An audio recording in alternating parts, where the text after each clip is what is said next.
വൻ പ്രതീക്ഷയല്ലേ, സ്ത്രീകൾ മുന്നേറിക്കൊണ്ടിരിക്കുകയല്ലേ എല്ലാ രംഗങ്ങളിലും. അപ്പോൾ അമ്മ എന്നുള്ള സംഘടനയുടെ തലപ്പത്ത് സ്ത്രീകൾ വരുന്നത് ആദ്യമായിട്ടാണ്, ഒരു ചരിത്ര സംഭവമാണിത്. അപ്പോൾ തീർച്ചയായിട്ടും അവരുടെ പെർസ്പെക്റ്റീവിലുള്ള കുറേ മാറ്റങ്ങൾ വരും.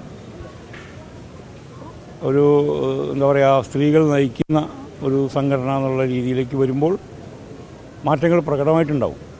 നമുക്ക് എന്തൊക്കെയാണെന്ന് പറയാൻ പറ്റില്ല, അവരെന്തൊക്കെയാണ് പ്ലാൻ ചെയ്യുന്നത്. നമ്മളുണ്ട്, ജെൻസുണ്ട് അതിൽ. പക്ഷേ എങ്കിലും നേതൃത്വത്തിൽ പ്രസിഡൻറ്റും സെക്രട്ടറിയും ജോയിൻറ്റ് സെക്രട്ടറി അവരാണല്ലോ. അല്ല, ഈ ആരോപണ പ്രത്യാരോപണങ്ങൾക്കൊന്നും കഴമ്പില്ലെന്ന് മനസ്സിലായല്ലോ. അല്ലെങ്കിൽ ഇത്രയധികം സപ്പോർട്ടോടുകൂടെ ആ കാൻഡിഡേറ്റ് ജയിക്കില്ലല്ലോ. ആരോപണങ്ങൾ അധികം നിങ്ങളുമായിട്ട് ആൾക്കാർ, മീഡിയക്കാർ, നിങ്ങളെന്നല്ല പറയുന്നത്, പൊതുവേ പറയാണ്, ചില മീഡിയ ഉണ്ടാക്കുന്നതാണ്. അതിന് നിലനിൽപ്പില്ലല്ലോ.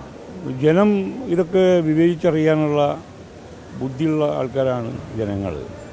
അപ്പോൾ നമ്മൾ എന്ത് വ്യാജ ആരോപണങ്ങൾ വന്നാലും അതിനെ ജനങ്ങൾ തന്നെ തിരസ്കരിക്കും. അതാണെന്ന് മനസ്സിലായത്. ശ്വേതയ്ക്കെതിരെ ഒരു മാർട്ടിൻ മോനാച്ചേരിയോ അങ്ങനെ ഏതൊരു മനുഷ്യൻ കൊടുത്തൊരു പരാതിയാണ്. അതിന് തന്നെ കേസെടുത്തതിന് ഹൈക്കോടതി ആ ചീഫ് ജുഡീഷ്യൽ മജിസ്ട്രേറ്റിനെ ഒന്ന് താക്കീതല്ല, വിരട്ടുക, അല്ലെങ്കിൽ വിമർശനത്തോടെ കണ്ടിട്ടുണ്ട്. അതിനർത്ഥം അതിൽ കഴമ്പില്ല എന്നുള്ളതാണ്.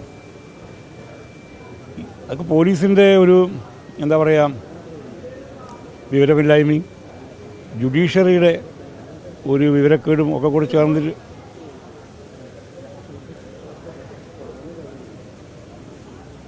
ഈ കേസ് എടുക്കാൻ ശുഷ്കാന്തി കാണിച്ച പോലീസിൻ്റെ വിവരക്കേട്, അതിന് കൂട്ടുനിന്ന ജുഡീഷ്യറിയുടെ വിവരമില്ലായ്മ, ഇത് രണ്ടും ചേർന്നതാണ് ആ കേസ്. അല്ലെങ്കിൽ ഹൈക്കോടതി സ്റ്റേ കിട്ടുന്ന കാര്യമില്ലല്ലോ. മാത്രമല്ല, സെൻസർ ചെയ്ത പടങ്ങളെ ചൂണ്ടിക്കാണിച്ചിട്ടാണ്